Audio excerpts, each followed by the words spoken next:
Так, ассалаумағалейкум, құрметті оқушылар. Бүгін біз осы 2017 жылғы нағыз ұбт-ның базасын талдайтын боламыз, яғни физика пәнін. Нұсқа 11.40. Ал кеттік, біріншіден бастайық. Так, бітеді. Су бетіндегі толқынның бірінші және үшінші өркештерінің арасы 16 метр болса, толқынның ұзындығы дейді. Так, былай міне. Мына судың егер толқын жоқ, сурет дұрыс алмадым, мысалы былай келтірейін. Так. Былай да, примерно. Қарандар, мынау бізде суда толқын осылай 3 өркеш болса дейді. Оның арасы және өркештерінің арасы 16 метр болса, толқын ұзындығын тап дейді. Так, толқын ұзындығы былай болады. Жалпы бізде 16 метр. Бірінші неден бастап, соңына дейінгі арақашықтық 16 метр. Ал толқын ұзындығы бізге мынау өркешпен бірінші өркеш пен екінші өркештің арасы толқын ұзындығы деп салынады негізінде. Демек біз не істейміз? 16-ны 8-ге бөлесек, мына жер 8 метр, мына жер 8 метр. Егер екеуін қоссақ, арасы жалпы 16 метр шығады. Сонда А нұсқасын белгілей саламыз. Келесі, екінші степ. Жиілігі 20 000 герцтен жоғары толқындар дейді. Енді бұл жаттанды нәрсе, сондықтан бірінші жауап болады. Ультра дыбыстар, олар бізде 20 000 герцтен жоғары толқындар деп саналады. Бұл да бізде А варианты болады. Так, келесі сеп. Егер денеге басқа денелер әсер етпесе, инерция заңына сәйкес ол дене дейді. Яғни бұл есептің жауабы Е нұсқасына тұр. Түзу сызықты бір қалыпты қозғалады. Есептің жауабы сонда Е болады. Бұл да жаттанды нәрсе, сондықтан қиын емес. Так, төртінші есеп. График бойынша серпенің қатандығы дейді. Енді мынау графикке қараймыз, қарандар. Бізге не берілген? F берілген. F дегеніміз 16 деп тұр. X-ымыз ұзаруы 8. Және де мұнаға мұқият мән береміз. X сантиметр деп тұр. Көріп тұрмыз ғой? Демек 8 сантиметр деп тұр. Яғни біз оны істейміз, метрге айналдырамыз. И мына жерге ұмыт кетіппін. F килоньютон деп тұр. То есть мына жерге де сіздер килоньютон дейсіздер. Енді осының бәрін си жүйесіне айналдырамыз. 16 килоньютон деген сөз ол 16 көбейтілген 10-ның 3 дәрежесі ньютон. Ал 8 сантиметр деген ол бізде 8 көбейтілген 10-ның минус 2 дәрежесі метр.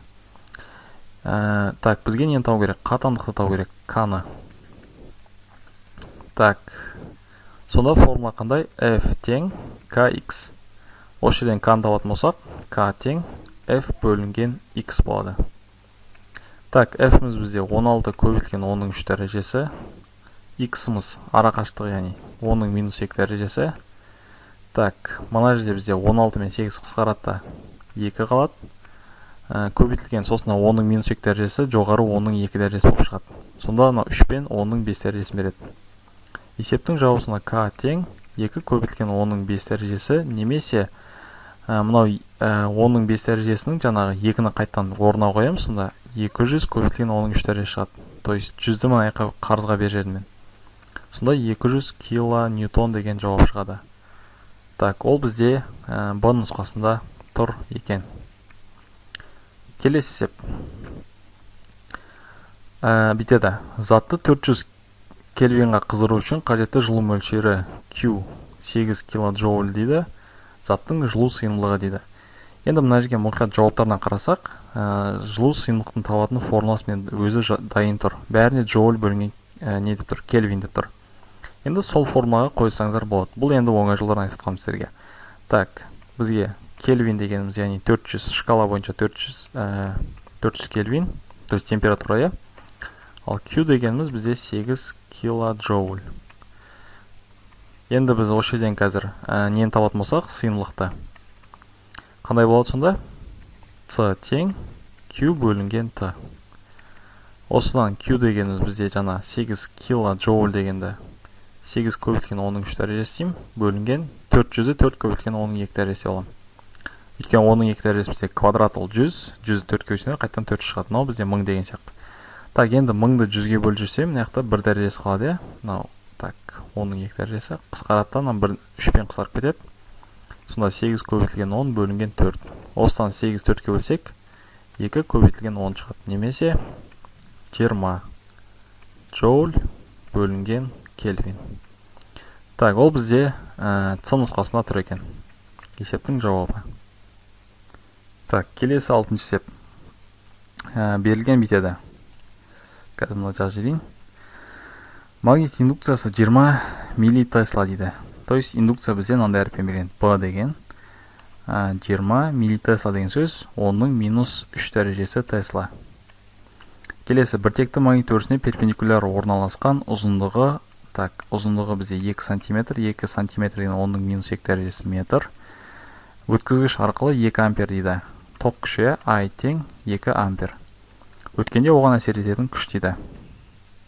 Так, F күшті табу керек бізге. Енді бұның формасы F тең IBL синус альфа. Так, қарандар, не, осы бірақ формуламен шығады. Так, I-ымыз бізде қанша? Ток күші 2. Магнит индукциясы, то есть B 20, көбейтілген оның минус 3 дәрежесі тең. L ұзындық бізде 2 сантиметр деген 2 көбейтілген оның минус 2 дәрежесі. Одан кейін синус альфа бізде қарандар, нәрсе перпендикуляр деп тұра. Перпендикуляр, то есть синус альфа 90 градуста бізде 1-ге тең. Осының бәрін енді көбейт жасалам, сонда қанша шығады екен. Так, қарандар. 2-ке 20-ны көбейтем 40, мынау екеуін көбейтсем 40, одан кейін 40-ты мынау 2-ке көбейтсем 80 шығады. 80 көбейтілген 10-ның минус 3 пен минус 2 дәрежесі қосылып минус 5 дәрежесін береді. Енді жауаптарын қарайық. Так, мынаумен бір несін қысқартып жіберейін. Сонда бізде 4 шығады мұнда. Так, 4, 8 көбейтілген 10-ның минус 4 дәрежесі. Енді бұндай жауап жоқ, сондықтан тағы да минус 4 дәрежесін біреуін аяққа берем. 8 бөлінген 10 болады да, көбейтілген 10-ның минус 3 дәрежесі қалады. Дальше 0,8, енді 10-ның минус 3 дәрежесі деген сөз, это милли деген мағына білдіреді. То есть милли ньютон болады.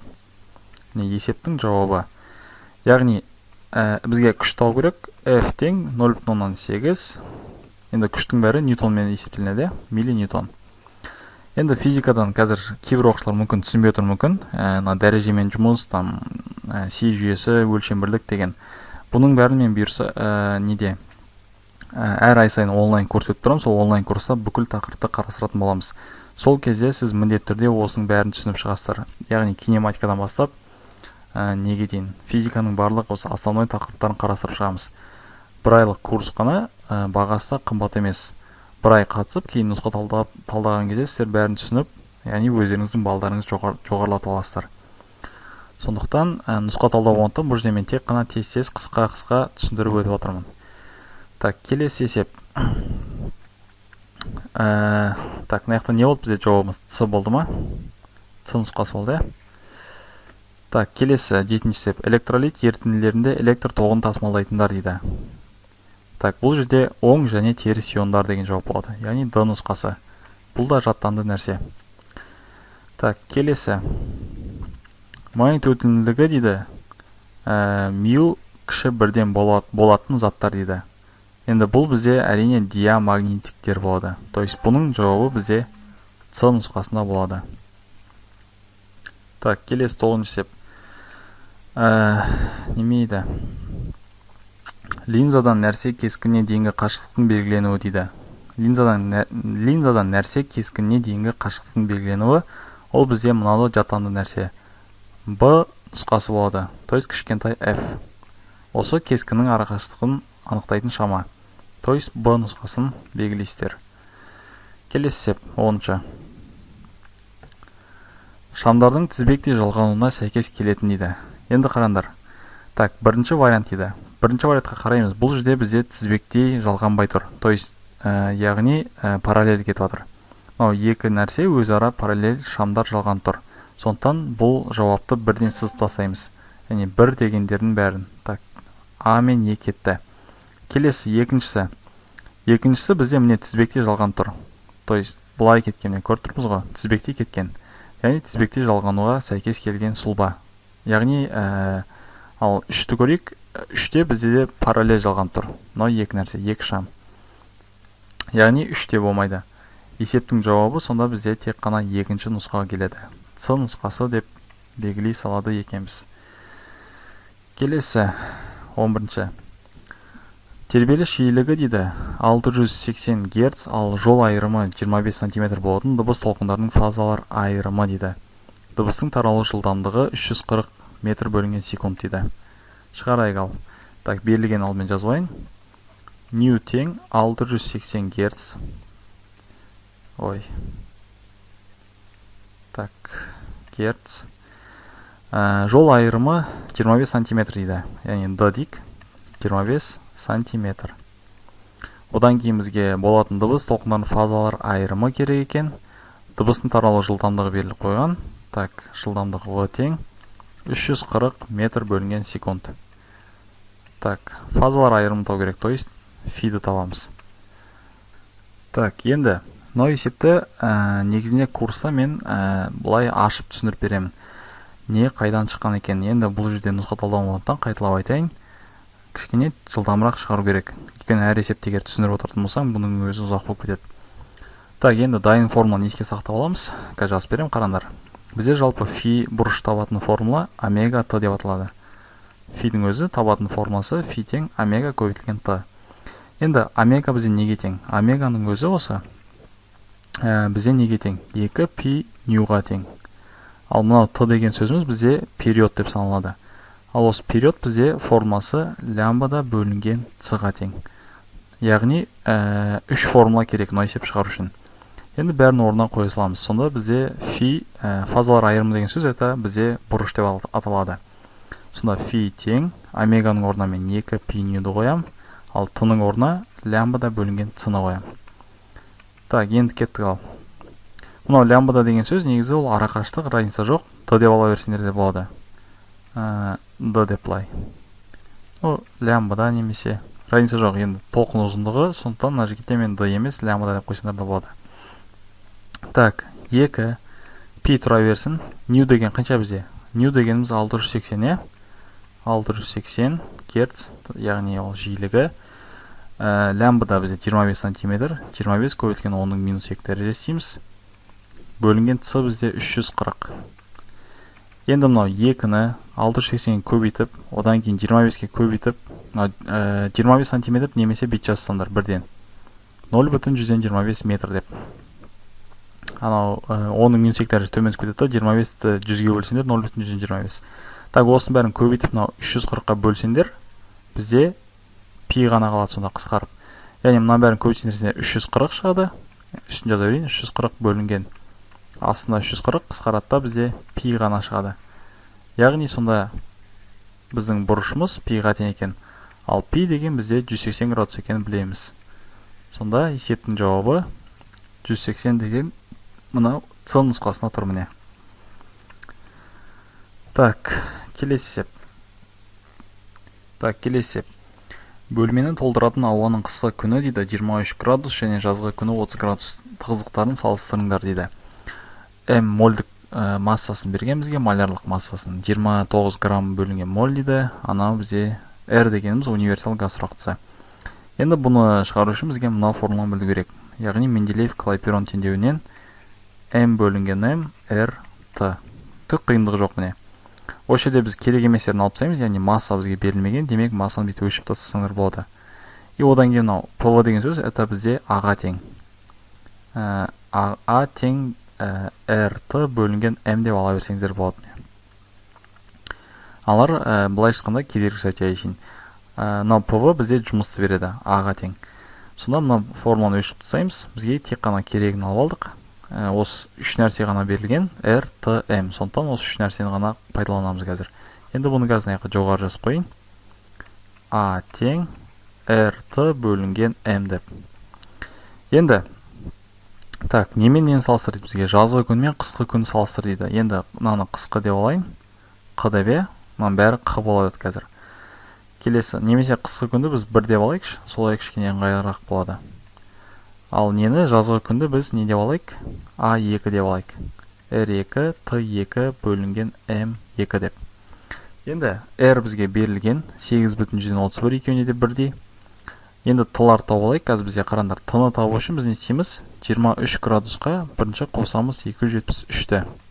Оны онлайн курста да өткен сабақтарда айтқан болатынмын. Так, мынаны қоссақ бізде кельвин шығады сонда. Кельвин бізде 300-ге тең екен. Бұл бізде T1. T2-ні табайық ал. T2-ні табу үшін 30-ға 273 қосам. 30-ға 273-ті қоссақ, бізде 303 кельвин шығады екен. Бұл Т2 бәрін таптық. Енді М1, М2 берілген, то есть олар екеуде ауа берілген екен. Так, енді осының бәрін салыстырсақ, сонда қанша шығады екен. Енді мен қайсысын қатынастырайын. Так, А1-ді А2-ге бөлейін бе, или А2-ні А1-ге бөлейін бе? Давайте А1-ді А2-ге бөлісайық ал. А1-ді А2-ге бөлсек, так, R1 Т1 бөлінген М1, яқта R2 Т2 бөлінген М2. Енді мынау М2 ең үстіне шығып кетеді, ал ішкімен ішкі көбейтіледі. То есть М2 R1 Т1 бөлінген М1 R2 Т2 астына жазылады. Так, енді орындарына қойып жазсайық, сонда есептің жауабы етеді. Енді М2 мен М1 бізде бір-біріне тең, өйткені екеуде ауаныкі жалпы. Былай істейміз, қысқартып жібереміз бірден.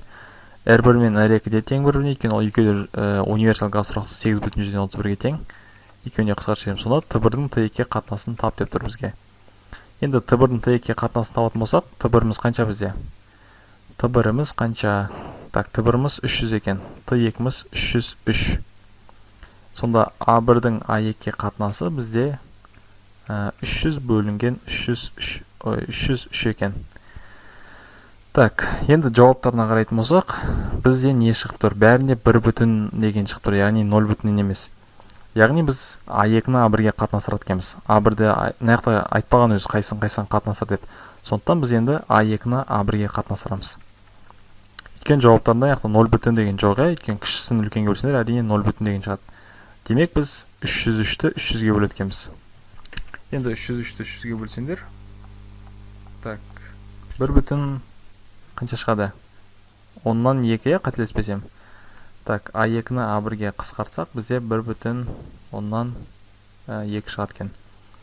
Сонда есептің жауабы А2 тең болады, мынау А1 наяққа көбейтіліп кетеді. То есть 1,02 А1. Дұрыс, енді есеп дұрыс шығардық. Қараңдар, А2-ні біз не деп алдық? Жазғы деп алдық өзімізде, ал А1-ді біз қысқы деп алғанбыз. То есть Д нұсқасы наяқта кеп тұр, или Ема қайсысы кеп тұр? Так, 303. Так, мына жерде біз енді Д нұсқасы шығып тұр екен. Шамамен, міне 1,10, так, 303-ті сендер 300-ге бөлсеңдер 1,10-нан 1 шығады екен. Қателесіп кетіппін, тексеріп көрдіңіз ғана. Енді дұрыс, наяқта шамамен бізде қанша шығып тұр? 1,02 деп алсаған. Наяқта теңдікті біз шаманы бүйтіп аламыз всегда. Так, сонда біз мына жерде қай нұсқаны белгілейміз? Так, Д нұсқасын белгілейді екенбіз. Келесі есеп. Так, келесі 13 есеп. Бұл да қиын есеп емес. Қараймыз, тыңдаймыз. Так, толқын ұзындықтары 760 нанометрден 380 нанометр диапазонындағы электромагниттік толқынның жиілік диапазоны дейді. Яғни толқын ұзындықтары, так, біріншісі бізде 760 нанометр, екінші ұзындық 380 нанометр. Так, нано деген сөз бізде оның -9 дәрежесі. И жылдамдық берілген, жарық жылдамдығы ол жаттанды нәрсе, 3 көбейтілген оның 8 дәрежесі метр секунд. Так, толқын жиілік диапазоны дейді. Ньюді табу керек бізге. Нью 1 мен Нью 2-ні. Так, қараймыз енді. Бұл өте оңай нәрсе, бір формуламен шығатын нәрсе. Так, енді жалпы бірінші формула жазайын. Толқын ұзындығының формуласы С бөлінген лямбда. С бөлінген нью. Осыдан нью табатын болсақ, бізде не шығады? Нью тең С бөлінген лямбда. Яғни мына екеуінің орындары ауысып кетті өзара. Так, енді бұл нью 1 табамыз осы формуламен, нью 2-де осы формуламен таба саламыз. Сонда есептің жауаптары шығады. Так, нью 1 табатын болсақ, бірінші 3 көбейтілген оның 8 дәрежесіміз қаншаға бөлеміз? Бірінші толқын ұзындығына бөлеміз 760 нанометрге. Так, нанометр деген сөз бізде 10-ның -9 дәрежесі метр, Так, 10-ның -9 дәрежесі жоғары 10-ның 9 дәрежесі болып шығып кетеді. Сонда 3 көбейтілген 10-ның 8 дәрежесі көбейтілген 10-ның 9 дәрежесі бөлінген 760. Енді осы жерден Мына 10-ның 9 дәрежесінің 1 дәрежесін немен қысқартып жіберейін. Так, сонда мына жерде 8 дәреже қалады, мына жерде 1 0 жойылып кетеді. 760-ның 1 0-ын жойып тастаймын. 76 болып қалады. Дальше кеттік енді. Мына жақта жауаптарына қарайтын болсақ, қараңдар, 14 деген дәреже тұр, енді солар келетін сияқты. 11 деген 18 енді келмейді. Өйткені мына жерде қазір біз 76-ға 3-ті 76-ға бөлсек, бір нәрсе шығып кетеді. Соны тексерейік ал. 3-ті бөлем 76-ға 0 0 3 шығады екен бізде. Так, 0 0 3 9 деп кете береді. И көбейтілген 10-ның қанша дәрежесі дейсіздер? Так, 10-ның 8 дәрежесіне 10-ның 8 дәрежесі бізде 10-ның 16 дәрежесі болады. Енді арғай шығатын болсақ, мына жерде бізде қанша не тұр? 3 0 тұр, міне 1 2 3. Осы 3 0-ге демек мына жерден 3-ті алып тастаймыз. Или 3 нені көбейтереміз. Алдымен мынаны біз шамамен не деп аламыз? 0 бүтін. Тоқтаңдар, қателеспеймін. Қателесіп кеттім. Біз алдымен мына нәрсені шамамен 0 бүтін 0,4 деп аламыз. Өйткені физикада солай шамамен алынады всегда. То есть 39-дан кейін арғайына 9-дан кейін сандар жатыр. Осыны біз 39-ды шамамен 4 деп ала саламыз міне. Сонда бізде 0 0 4 шықты. Енді осыған мына жерде 2 0 тұр. 2 0-дің 10-ның 16-тан 2 10-ды қарызға берсем бізде 4 көбейтілген 10-ның 14 дәрежесі шығады. Ол бірінші жауап. Так, енді сондай жауаптарды іздейміз біз қазір. Так, 4 көбейтілген 10-ның 14 дәрежесі бізде міне Б нұсқасына тұр. Енді қалған варианттарды қарайтын болсақ, ондай жауап мүлдем жоқ, 4 пен келетін. Демек, осы Б нұсқасын белгілей салады екенбіз. Енді келесіне табу өте оңай. Келесіне сіздер 3 көбейтілген 10-ның 8 дәрежесі бөлінген 380 дейсіздер. Сонымен сіздерде Б нұсқасы шығатын болады. Так, түсінікті болды деп ойлаймын. Дальше кеттік ал. Егер түсінбей қалсаңыздар, демек сіздерде база жоқ. Бұл жерде формула ғана тұр. Ал есептеу енді қиын емес негізі, дәрежемен жұмыс. Енді оның бәрін үйренем десеңіздер, енді онлайн курсқа жазылыңыздар. Мына жерде нұсқа талдауда өзі отырып уақыт алмай қойайық. Так, тыныштықтағы электрон энергиясы тең фотон энергиясы дейді. Енді осы есепті шығарайық ал. Так, тыныштықтағы электрон энергиясы тең фотон энергиясы дейді. Бұл бұлай болады.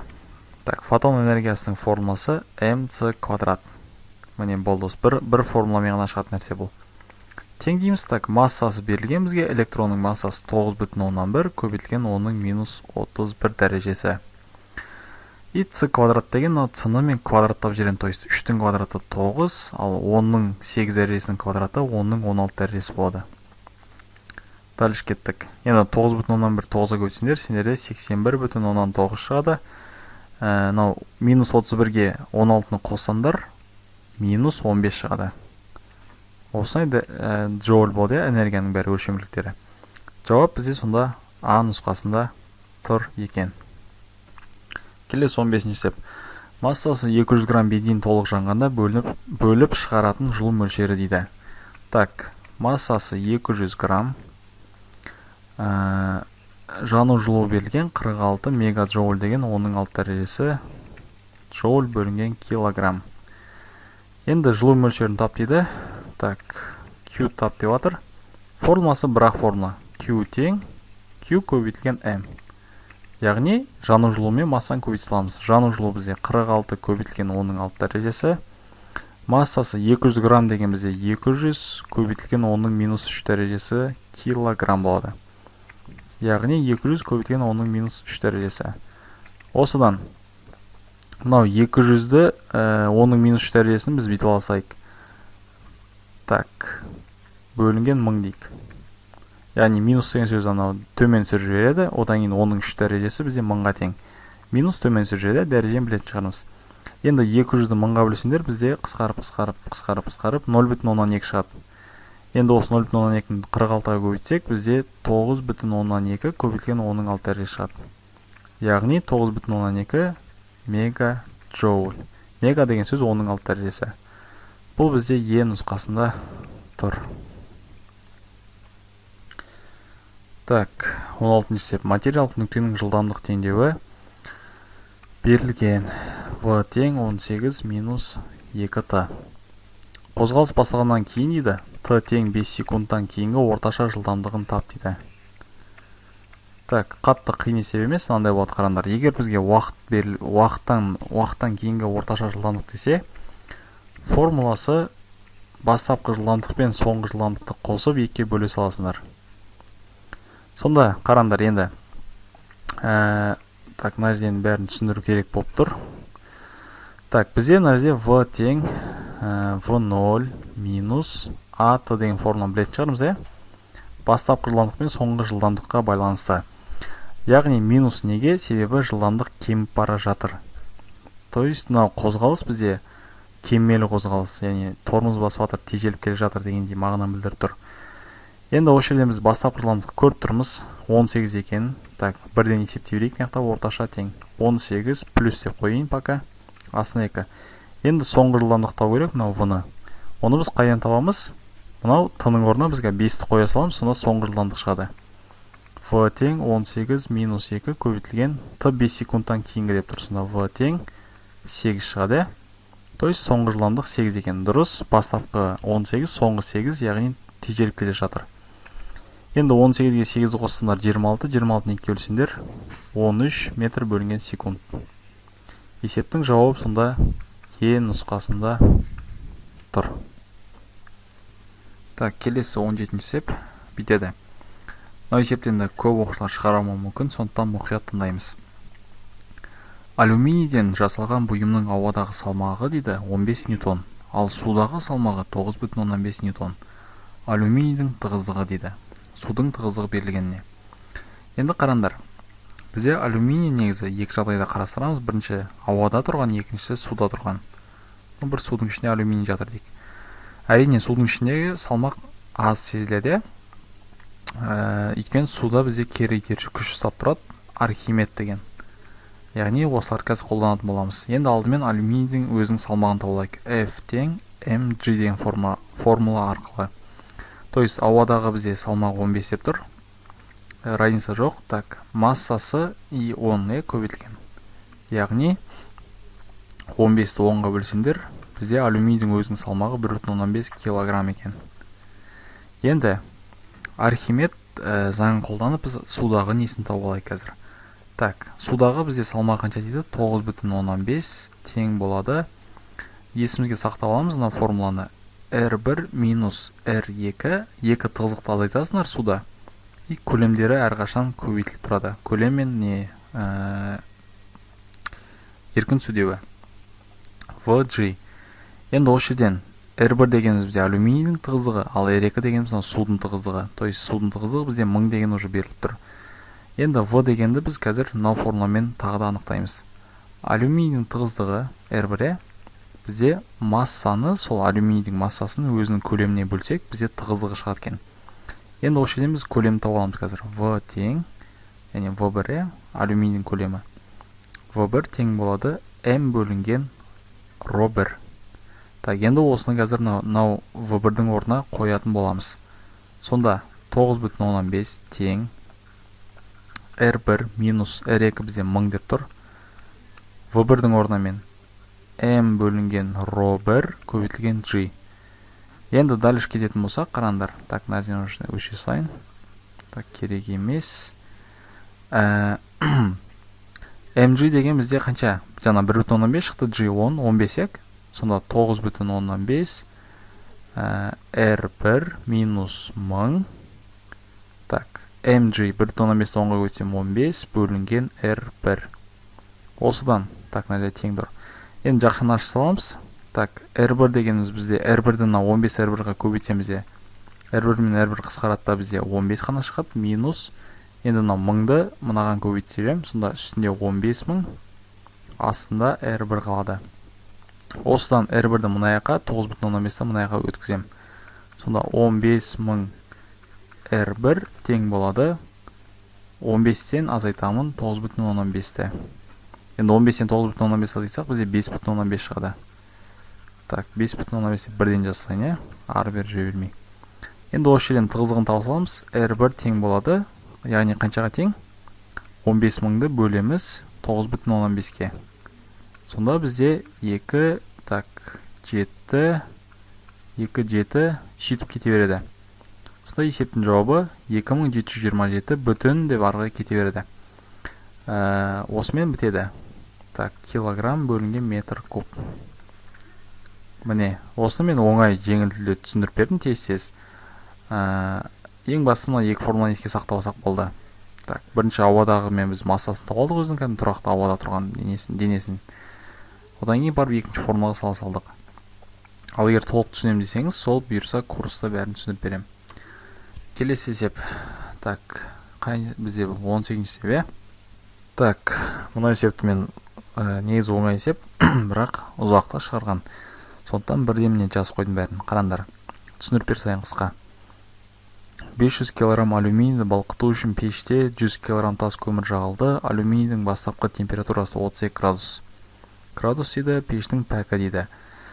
Енді алдымен біз алюминийдің өзінің жылу мөлшерін тауып алайық. Оның формуласындай Q тең Cm дельта T.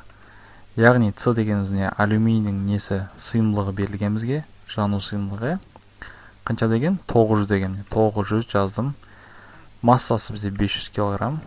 Дельта Т деген сөз бастапқы температурасынан соңғы максимальный қызу температурасын азайтасыздар. Яғни 932-ден 32-ні азайтсаңдар, бізде 900 шығып тұр. Яғни міне үстіне жазып қойдым, иә? И соның бәрін көбейткен кезде бізде 1-0, 2-0, 3-0, 4-0, 5-0, 6-0. 6-0 деген сөз 10-ның 6 дәрежесі. Соны 9-9-ға көбейт 81, 81-ді 5-ке көбейтсеңдер 405 деп не шығарып қойдым. Келесі екінші Q2 тең балқу жылуын табуымыз керек енді. Ол бізде лямбда М деген формуламен шығады. Яғни лямбда алюминийдің балқуын табамыз. 321 килоджоуль деген сөз 321 көбейтілген 10-ның негізі 3 дәрежесі. Кило деген сөз 3 қой. Одан кейін көбейтілген масса 500-е. Мына жерде сонымен 2-0 бізге 3 дәрежесіне қосылып бізде 5 шықты содан. Енді мен бәрін 6-ға нетіп жатырмын. 6 дәрежеге қылдырып жатырмын. 321 5-ке көбейтсеңдер 1605 шығады. Бірақ мен оны 160,5 дедім да, 1-0-ін жоғары шығарып 10-ның 6 дәрежесі қылдырдым. Яғни бәрін 10-ның 6 дәрежесі қылдырып жатырмын. Келесі соңғы нәрсе бізде Q3-ті табамыз енді. Ол бізде тастың жануы, тас көмірдің. Яғни Qm деген формуламен шығады. 30 көбейтілген 10-ның 6 дәрежесі берілген. Оның тастың массасы 100 кг көбейтеміз. 3000 көбейтілген 10-ның 6 дәрежесі шығады. Енді соңғы нәрсе Q1 мен Q2-ні қосамыз. То есть сол алюминийдің жылу мөлшерімен балқу жылуының мөлшерін қосамыз. Сонда бізде қанша шығады екен? Q2-ні қоссақ, жалпы Q-міз бізде қанша тең болады? 405-ке 160,5-ті қосаламыз қазір. Так, 160,5-ті қоссам 565 шығады екен. 5,5. Енді одан кейінгі нәрсе сонымен есеп бітеді уже. Пәк тең дейсіздер. Ең кішісін үлкеніне бөлесіздер. 565,5-ті 3000-ға бөлсек. Так, мынаяқта 10-ның 6 дәрежесі бар. Так, 10-ның 6 дәрежесі бар мұнда. И мына жерде де көбейткен 10-ның 6 дәрежесі. Так, 10-ның 6 мен 10-ның 6 қысқарады. 565,5-ті 3000-ға бөлсеңдер, пәк тең. Бізде қанша шығады? Так, 0,1885. Енді осы нәрсені міндетті түрде 100-ге көбейтесіздер. Өйткені пәк тауып отырған 100%-ға. Так, осыны 100-ге көбейтсеңдер, сендерде 18,185 шығады. Яғни пәкті табатын кезде естеріңізге сақтаңдар, всегда кішісін үлкеніне бөлесіздер. Үлкенін кішісіне бөлмейсіздер. Өйткені пәкте бізде 100-ден аспау керек. Егер мен қазір 3000-ді 565-ке бөлсем, 100-ден асып кететін сан шығып кетеді. Сондықтан ылғида кішкентайын үлкенге бөлесіздер. Шатаспау үшін айтып жатырмын. Енді 18,185 деген ол бізде әрине шамамен қаншаға тең? 19-ға тең. Өйткені тағы да аяққа 15-ті қоссаңдар 19 шығып кетеді. Сәл ғана жетпей тұр, 19 деп. Жауабында да шамамен 19% деп тұр. Түсінген болармыз. 3 формуланы қолдандық, 1 мен 2-ні қостық, 3-ке бөлдік. Өйткені 1 мен 2 неге қостық, оның бәрі алюминийге байланысты, ал үшіншісі тек қана отын көмір. Тас көмір деген. Соған бөліп жібереміз. Сонда есептің жауап шығады. Так, келесі есеп. Бұл қиын есеп емес, бір формуламен шығатын есеп қараңдар. Массасы м заряд алған бөлшек біртекті магнит өрісіне перпендикуляр v жылдамдықпен қозғалады. Егер бөлшектің массасын 2 есе арттырса, оның траекториясының қисықтығы радиус дейді. Енді бұл осындай магнит өрісіне байланысты бізде мынандай формула бар. Қисықтығы радиустың r тең mv бөлінген qb деген. Еске сақтап аламыз мына формуланы. Сонда бізде осыдан r тең дейсіздер. Массасын 2 есе арттырса дейді. То есть m-ның орнына біз 2m-ді қоямыз. Бөлінген qb. Енді қараймыз. Бізде 2 деген сан жоғарыда тұр ма, төменде тұр ма? Әрине жоғарыда тұр. Егер жоғарыда тұрса, біз артады дейміз, астына тұрса кемейді дейміз. Осыны көбі оқушы жадастырады. Мына жерде мысалы E вариантында кемейді деп тұр, А вариантында артады деп тұр. Бізде бөлшектің алымында тұрғандықтан біз оны артады деп аламыз. 2 есе артады. Егер бөлшектің 2, допустим, астына тұрса, мысалы, былай, неяққа тұрпаса, кемейді деуші едік. Осыны мұқият еске сақтап аламыз. Так, мына есеп шығарайық ал. Енді мына есеп көбісіне қиын болып көріну мүмкін. Бірақ кішкене миды қосып формуланы білсек, бұл да оңай есеп. Енді мен қазір бұл жерден бірден қорытылып шыққан формуласын көрсететін боламын. Ал егер бұл керек, қалай екенін түсіндіріп бересіз ба, қайдан шыққан десеңіз, то онлайн курсыма жазылыңыз, немесе комментарийға жазып жіберіңіздер. Так, полностью шығарылу жолын көрсетіңізші деп. Так, қараңдар енді, қазір бірден қысқа оңай жолын көрсетсем, формуласы дайын қорытылып шыққан. А көбейтілген на көбейтілген масса бөлінген м деген. Міне осы формаға салысыңдар болды. Бұл жерде А дегеніміз бізде энергия, то есть 200 мэп деп тұрған, мега электрон вольт. На дегеніміз авогадро тұрақтысы, оны жатқа білуіміз керек. М дегеніміз массасы 15 грамм деп тұр, міне. М дегеніміз үлкен малярлық масса деп аталады. Бәрін орнына қойгенді. 200 мега деген сөз 10-ның 6 дәрежесі. Одан кейін электрон вольт, электрон. 1 электрон вольт бізде 1,16 көбейтілген 10-ның минус 19 дәрежесіне тең. Яғни 1,16 көбейтілген 10-ның минус 19 дәрежесіне жазамыз. Одан кейін көбейтілген на 6,02 көбейтілген 10-ның 23 дәрежесі. Одан кейін масса бізде қанша деп тұр? Так, 15 грамм деген сөз 10-ның минус 3 дәрежесі. И бөлінген 235 көбейтілген 10-ның минус 3 дәрежесі. Так, енді осы жерде алдымен біз немен жұмыс істейік? Тез-тез 10-ның дәрежелерімен. 10-ның минус 3 пен 10-ның минус 3 дәрежесі қысқарып кететіне. Так, одан кейін 10-ның минус 9 бен 10-ның 23 дәрежесі екеуі қанша береді бізде? 10-ның қысқаратта 10-ның 4 дәрежесі шыға ма? 4 дәреже шығады екен, мына жерден өлшей салайын да 4 деп қойайын бүйтіп. Одан кейін 10-ның 4 дәрежесі мен 10-ның 6 дәрежесі бізде 10-ның қанша дәреже шығады? 10 дәреже шығады. Міне, то есть ондардың бәрін біз уже есептеп тастадық. Енді тек қана сандар ғана қалды. Енді сандармен жұмыс істейік. Сандармен қараңдар. Егер де мынау 200-ді 1,16-ға көбейтіп, 6,12-ге көбейтіп, то есть 102-ге 15-ге көбейтіп, сосын 235-ге бөлсеңдер, сендерде 120, қанша шығады қателеспесем. 120 1228 ба? Осылай шығады не? 122,8 шығады екен. Енді мына жерде біз қараңдар енді. Тең дейміз дальше. Мынаның бір өтірін аяққа жылжытам былай. Жылжытқан үшін мынаған мен 1 дәреже қосамын. Енді ол математиканы білетін шығармыз. Бізде 10-ның 11 дәрежесінен шықты енді. Енді 10-ның 11 дәрежесі дегенімізде тек қана екі нұсқада тұр, D или E деген. Енді 12-ке әрине D нұсқасы кеп тұр, қараңдар. 12 бұны біз 12,3 деп аламыз, шамамен. Екі аяқта да шамамен деп тұр. Физикада негізі көп жағдайда шамамен шығады. 28 ол бізде 3-ке жақын өте. Сондықтан 12,3 деп алынады бұл. Енді кеттік ал. Көбейтілген 10-ның 11 дәрежесі джоуль. Есептің жауап сонда D нұсқасында түрі екен. Дайым қорытылып шыққан формасы жаттап алса керек болды. Келесі нәрсе. Бұндай есептер редко келеді, сондықтан жаттап жүріңдер. Бұндай есептер тек қана бір берілгендер кейде өзгеріп келеді. и болды. Түсінсек осы міне. Так, келесі есеп. Қараңдар, өте оңай есеп. Дыбыстың шойындағы таралу жылдамдығы 3950 метр секунд, тербеліс жиілігі 4 кГц, дыбыстың шойындағы толқын ұзындығы дейді. Так, формуласындай лямбда тең c бөлінген нью. C дегеніміз бізде жылдамдық таралу, яғни ол 3950. Ал нью дегеніміз бізде 4 кГц деген сөз, 4 көбейтілген 10-ның 3 дәрежесі немесе 4000 деп жазылады. Так, өйткені оның кубы бізде 1000-ға тең, 4 көбейтсеңдер 4000. Енді 3950-ді мынаған бөлсеңдер, әрине 0 бүтін деп басталады. Біріншіден мен неге айтып отырмын оны? Так, 0,9875 жатқан. Кейбір оқушылар мысалы мынандай есептерді есептемей жатқанда көбейтуді. Логиканы міндетті түрде қосыңдар. Яғни 0 бүтін деп басталып жатыр.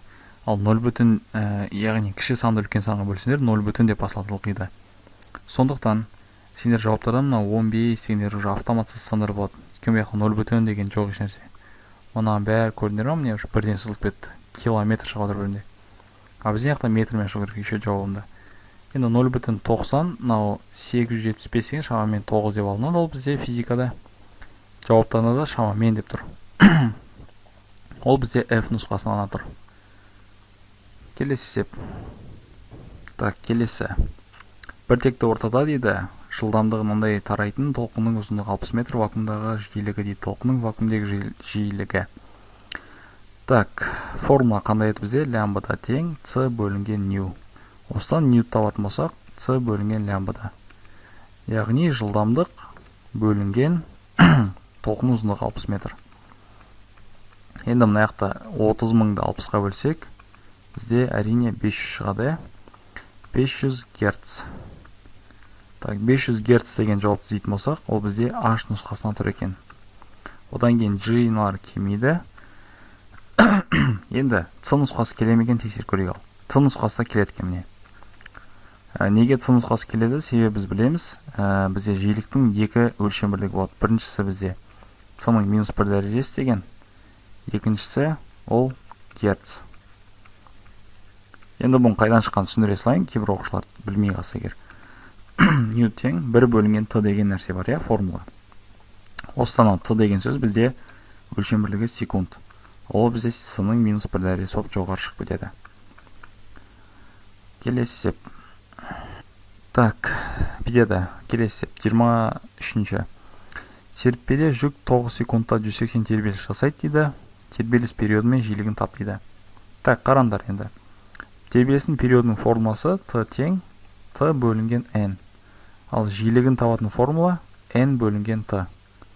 Болды, осы екі формуламен екі жауап табамыз қазір. Біріншісі 180 тербеліс жасайды 9 секундта дейді. 9 секундта 180 тербеліс жасайды, яғни периодын табамыз біз.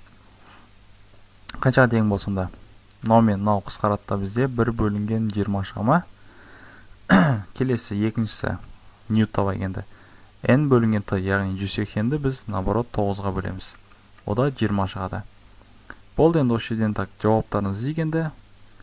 Так, біреуінде 1 бөлінген 20, біреуінде 20 шықты. Енді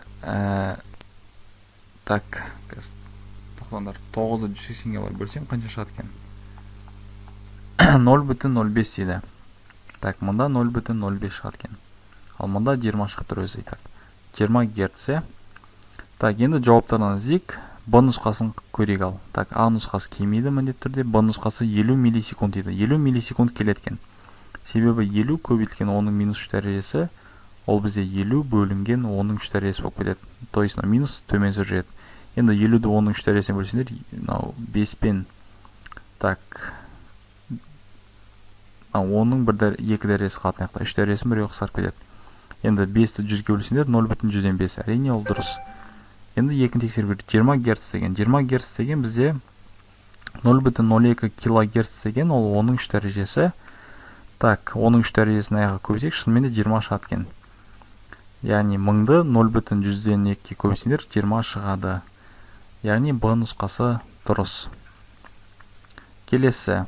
Так, С келмейді, Д келмейді. Д-да бізде қарандар 2 Гц деп тұр, ол келмейді. Так, Е кеп тұр, міне 0,105 және 20 Гц деп тұр. Е нұсқасы келеткен. Так, одан кейін f та 5 секунд деп тұр, жоқ келмейді. Период бізде 5-ке тең болмады. Периоды жиілігі дұрыс, ал периоды қате. Келесі g-ді көрейік ал. G-да так, g міне дұрыс екен. h қате 0,05 деп тұр. 0,05 деп тұр, а бізде 100-ден 5 шықты. Так, g келеді екен, қараңдар. G дегеніміз бізде 5 көбейтілген 10-ның минус 2 дәрежесі. Ол бізде 5 бөлінген 10-ның 2 дәрежесіне тең. Яғни 0,105-ке секундқа. Ал 20 секунд, жаңа біз айтқанбыз, герцтің екінші өлшем бірлігі c-ның минус 1 дәрежесі деп. То есть ол да кеп тұр. Сонда есептің жауабы B, E, G. Келесі есеп. Так, келесі есеп өте оңай. Қараңдар. Пәкі 75% дейді. Толық жұмыс дейді. А толық жұмыс бізде 5 килоджоуль. Келесі, қондырғының пайдалы жұмысын тап дейді. Так, формула мынандай. Пәк тең А пайдалы бөлінген А толық жұмысқа көбейтілген 100%. Бұл үшін енді пәк бізде 75 деп тұр. 75 дейміз тең. Пайдалы жұмыс табу керек бізге. Так, бірден таба салайықшы, қайта-қайта жаза бермей. Пайдалы жұмыс табу үшін біз пәкті көбейтеміз толық жұмысқа, бөлеміз 100-ге. Так, 75-ті сонда көбейтемін, толық жұмыс бізде 5 көбейтілген 10-ның 3 дәрежесі, бөлеміз 100-ге. Так, 10-ның 3 дәрежесімен 100-ді қысқарт жерсем, бізде 10-ның 1 дәрежесі қалады. Енді 50-ді 75-ке көбейте саламыз. Сонда 50-ді көбейтем 75-ке, бізде қанша шығады екен? Так, 50-ді көбейтем 75-ке, 3750. 3750 джоуль екен. То есть, пайдалы жұмысы бізде 3750-ге тең. 3750 дегенде C нұсқасынан тұр. Одан кейін B нұсқасы да келеткен. Так, 3,175-ті 1000-ға көбейтсеңдер 3750 шығады шынымен де. Так, келесі А мүлдем келмейді, Д мүлдем келмейді. Сосын E нұсқасы келеткен. Это кило деген сөз, это есть 10-ның 3 дәрежесі. Так, қалғандар келмейді болды. C, B, E. Қалғандар мүлдем басқа жауаптар. Келесі есеп. Так, келесі есеп те өте оңай, қараңдар. Қыздырғыштың температурасы 500 кельвин, жылу машинасының пәкі 20%, тоңазытқыштың температурасы дейді. Так, бұның формасы қандай болады? Так, қыздырғыштікі Т1 500 дейді. Тоңазытқыш бізде Т2, соны табу керек бізге. Формасы қандай? Пәк тең Т1 минус Т2 бөлінген Т1 көбейтілген 100%. Так, енді осы жерден Т1 табамыз қазір. Енді 100-ны бүйтіп бөлу қылдырып өткізе салайын, сонда 20-ны 100-ге бөлсек, бізде қанша шығады? 1 0 мен 1 0 қысқарады, 0,2. Яғни мына жерге мен бүйтіп жазам қазір. 0,2 тең Т1-дің орнына 500 қоям, минус Т2 бөлінген 500. Так, енді бізге тоңазытқыш Т2-ні табу керек. Так, 500 0,2-ге көбейтем. 0,2 көбейтілген 500. Одан кейін, так, не істейміз? Так, тоқтаңдар, асықпайық. 500 минус Т2.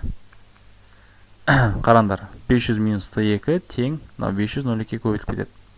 Сонда 500 минус 0,2 көбейтілген 500 тең Т2. Орындарын ауыстырдым. Минус Т2-ні аяққа жібердім. Мұнан бүтінмен аяққа өткіздім. Енді 500-ден, так, 500 0,2 көбейтіп салайын. Қазір тез. Так, 100 шығады екен, ә? 100 шыға ма точно? 0,2 көбейтем 500-ге. 100 шығады екен. Енді 500-ден 100 азайтсақ, бізде 400 шығады. Т2. Яғни бізде тоңазытқыштың температурасы 400-ге тең екен. 400 кельвин деген бізде G нұсқасына тұр. Так, одан кейін асықпаймыз. 320 кельвин деген мүлдем келмейді. 182 кельвин деген мүлдем келмейді. B да келмейді. C да келмейді. Так, 130 деген де келмейді. Мынау келмейді. G ғана келіп тұр. И F келеткен.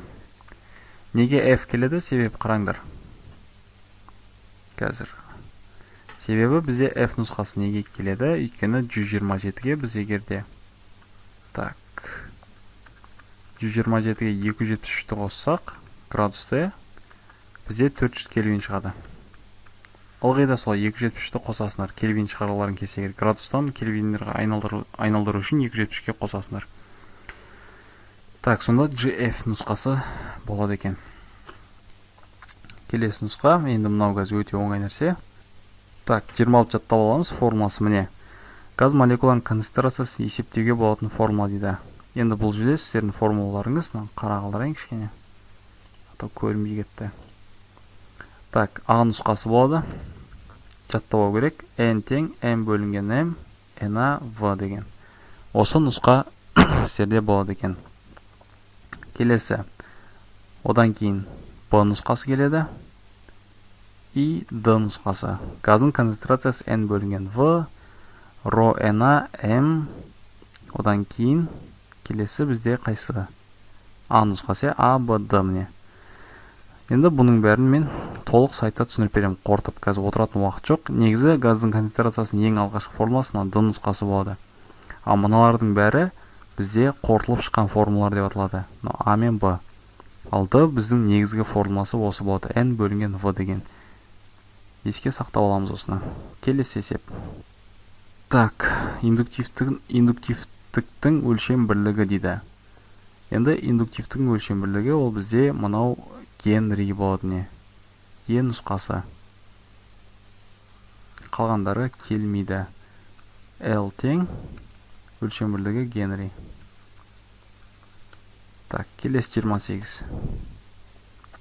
Так, мынандай есеп берілген, енді бұны шығарамыз. Так, келесі 28 есеп. Так, қараңдар, бұның оңай жолын айтып берсең тез. Электролит құйылған ыдыстардың өзара тізбекте жалғанда катодтарда бөлінетін 3 валентті темір мен 2 валентті магнийдің массаларының қатынасы дейді. Енді 3 валентті темір деп тұр, және де 2 валентті магний деп тұр. Демек не істейміз? 3 валентті деген сөз 3, 2 валент деген 2. 3-ті 2-ке бөлсеңдер 1,5. Болды, өйстіп тез оңай құтыла саламыз. Сонда есептің жауабы А нұсқасын белгілейміз. Ылғи да осылай. Келесі есеп. Так, бітеді. 29 есеп. Ұзындығы дейді L. 2 километр деген сөз 2000 немесе 2 көбейткен оның 3 дәрежесі. Метр. Кедергісі дейді R. 8,5 Ом. Ом дейді мыс сымының массасын тап дейді. Мыстың тығыздығы берілген. Так, тығыздығы бізде Ро деген әрпен белгіленеді. 8900 мыс деп қойын, қыталас кетпеу үшін. Және меншікті кедергісі дейді. Меншікті кедергісі деймізде Ро деген әрпен белгіленеді, тоға кедергі. 1,17 көбейткен 10-ның минус 8 дәрежесі Ом на метр. Бізге массасын тап дейді. Енді мынау есептің мұқият тыңдаймыз, қараңдар. Екі формуламен шығатын есеп. Бірінші, кедергімен, меншікті кедергімен ұзындықтың көбейтіндісінің ауданға бөлінісі бізде жалпы осы кедергіні береді. Одан кейін осы мыс туралы айтып жатырмық. Енді мыстың өзінің есептейтін тығыздығының формуласы бар, М бөлінген В деген. Мұнда екі формула бар. Осы жерден бізге массаны табу керек. Массаны табу үшін біз не істейміз? Мыстың тығыздығын көбейтеміз көлеміне. Яғни мынау екі формула міне. Екіншісі қорытылып шыққан. Енді бізде мыстың тығыздығы бар, 8900 деп тұр. Бізге тек қана көлем тапсақ болды сонымен. Енді көлемді ол мына жақтан табамыз. Алдымен мына жерден аудан табамыз. Мынау S дегеніміз аудан бізде. S табу үшін істейміз. Так, S тең дейміз. Ро L бөлінген Ом. Так, мынау бізде тығыздықпен шатастырмаймыз. Бұл бізде кедергі. 1,17 көбейткен 10-ның минус 8 дәрежесін, ұзындығы 2 км 10-ның 3 дәрежесі бөлінген R-міз 8,15. Енді, так, 10-ның 3 дәрежесі мен 10-ның минус 8 дәрежесі бізде 10-ның минус 5 дәрежесі береді. Қысқартып жүрейін да 10-ның минус 5 дәрежесі. Так, одан кейін 2-ні 1,17-ге көбейтіп 8,15-ге бөлсек, бізде 0,14 көбейткен 10-ның минус 5 дәрежесі шығады. Яғни біз аудан таптық. Ауданы 0,14 көбейткен 10-ның минус 5 дәрежесі тең. Енді болды, массаны таба саламыз. Сонда 8900 көбейтілген ауданды көбейтеміз ұзындыққа 2 көбейткен 10-ның 3 дәрежесіне. яғни ауданды ұзындығына көбейтсек бізде көлемді береді. Кәдімгі геометрия. Енді осының бәрін көбейтсеңдер, сіздерде м тең 71,2 деген жауап шығады. Килограмм. Мына 10-ның 3 дәрежесі мен 10-ның минус 5 дәрежесі, 10-ның минус 2 дәрежесі береді. Қысқаратта екеуі. Енді осының бәрін көбейтіп 100-ге бөлсеңдер 71,2 шығады. Так, ол бізде f нұсқасына тұр. Енді келесі нұсқары іздейік. Так, e мүлдем келмейді, d келмейді мүлдем, басқалар мүлдем келмейді. b келеді міне, b-да 71,200 грамм деп тұр. Есептеп көре салайық. 71,200 грамм деген сөз ол бізде 1000-ға бөл деген әңгіме. Қысқарат. Енді 712-ні 10-ға бөлсеңдер, шынымен де 71,2 шығады екен. Яғни b нұсқасы да сәйкес келеді екен. F b болсында. Фи b. Келесі есеп. Так, келесі есепте бізде бітеді. Оттегі атомның еріксіз сәуле шығару деңгейін жеткізу үшін мынандай джоуль энергия қажет. Түскен сәуленің толқын ұзындығы дейді. Енді бұл жерде, так, былай істейсіңдер. Бізде энергияның формуласы E тең Hc бөлінген лямбда. Осы жерде лямбдадан табатын болсақ, Hc бөлінген E. Яғни H деген бізде Планк тұрақтысы 6,63 көбейтілген 10-ның минус 34 дәрежесі. C деген жарық жылдамдығы жаттанды нәрсе 3 көбейтілген 10-ның 8 дәрежесі. И осының бәрін аластарда энергияға бөле саластар. 19,89 көбейтілген 10-ның минус 18 дәрежесіне. Так, енді осының бәрін бөлсек қанша шығады екен? Тез есептеп отырсайын. Так, есептедім. Қараңдар, 6,63 3-ке өтсеңдер 19,89 шығады. Сонымен мынау мен мынаны қысқартсаңдар, в общем 1-ге тең болады екен. Енді минус 34 дәрежесі, так, нәрсе минус тұр, кстати. 10-ның минус 34 дәрежесінен 8 айсаңдар, 10-ның 8 дәрежесін бізде 26, минус 26. Одан кейін мынау минус 18 жоғары плюс 18 болып көтеріледі. Сонда минус 26-тан 18 айсаңдар, минус 8 дәреже шығады екен. Сонда 1 көбейтілген 10-ның минус 8 дәрежесі деген жауапты іздейміз. Ол бізде А нұсқасына тұр екен. Қараңдар, А нұсқасына бізде бит тұр. 10 көбейтілген 10-ның минус 9 дәрежесі деп. Шынымен де 10 деген сөз бізде 10-ның 1 дәрежесі көбейтілген 10-ның минус 9 дәрежесі. Екеуі бізде дәрежелері азайтылады өзара. Сонда 10-ның минус 8 дәрежесі шығады екен. Енді 1 деген сан жазылмайды, негізінен 1 көбейтілген деп жазылмайды. Просто есепте алына береді. Разница жоқ. А нұсқасы болады екен. Келесі нұсқа Б мүлдем келмейді, 8,5 айдаладағы сандар жүр. Так, Е келмейді, F келмейді, міне Д келеді екен. Д нұсқасына болады екен. Неге? Себебі 10 көбейтілген нанометр деген сөз, это есть 10-ның минус 9 дәрежесі метр. Жаңағына көрсеттім, 10-ның минус 9 дәрежесі, это 10-ның минус 8 дәрежесі. А, Д деген нұсқаны белгілейсіздер. Енді осымен 30 есепті бәрін шығарып шықтық. Түсінсек лайк басып, комментарий міндетті түрде қалдырып, достарымыз шақырып, репост жасаймыз. Енді бұның бәрі ОБТ-да келген база, сондықтан егер де осылай ОБТ-ның базасын жиі талдап тұрғанымызды қаласаңдар, репост жасаңдар. Егер де ОБТ-ның осы 2017 жылғы базасын егер де көп нұсқасын шығарсаңыздар, 2018 жылы міндетті түрде қиналмайтын боласыздар. Себебі база ол міндетті түрде қайталанады. Просто берілгендер әртүрлі болуы мүмкін, бірақ 80% міндетті түрде қайталанады. 20% ғана есептер жаңадан қосылуы мүмкін. Ол мүмкін еще. Ал негізі мына бұрыннан келе жатқан есептер бұның бәрі. Өйткені маған көп есептер таныс, сондықтан бәріңе сәттілік тілеймін. Ал осымен сау болыңыздар.